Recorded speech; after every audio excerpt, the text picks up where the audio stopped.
L'union des droites est-elle possible en France, Jean-Philippe Tanguy? Jordan Bardella a rencontré Marion Maréchal la semaine dernière. Est-ce que tout va très bien entre eux?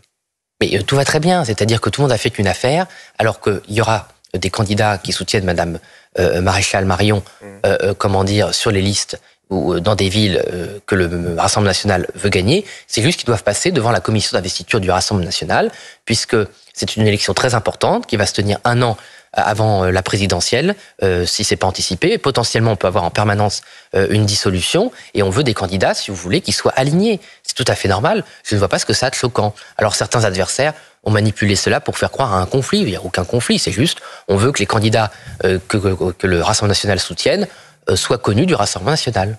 Vous seriez prêt à travailler avec Marion Maréchal, Sarah Knafo, Laurent Wauquiez, Bruno Retailleau aussi, par exemple, puisque Marion Maréchal pourrait le faire. C'est ce qu'elle a dit sur nos antennes. Est-ce que vous seriez capable de tout ça, ou est-ce que finalement, ce n'est pas le Rassemblement national qui fait le plus de résistance sur l'union des droites? Mais pas du tout. Nous, on s'est alliés avec les gens qui voulaient bien s'allier. Madame Maréchal a des députés, 3 députés au sein de notre groupe, tout va très bien. Moi-même, je viens de Debout la France avec 7 députés.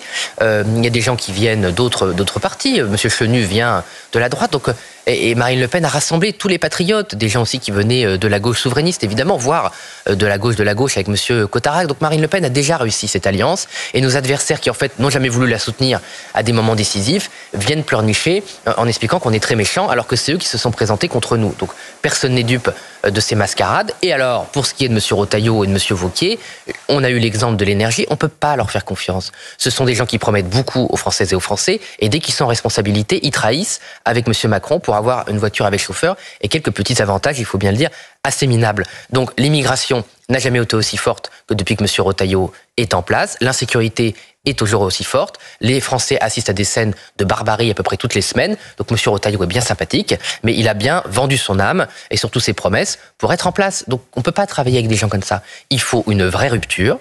Il faut que les Français, quand ils en ont l'occasion, puissent choisir un changement de politique profond, rompre avec l'endettement, avec l'insécurité, avec la submersion migratoire, avec l'injustice sociale, et que les gens qui travaillent en aient pour leur argent. Bref, se débarrasser de tout ce qui a ruiné la France depuis 50 ans.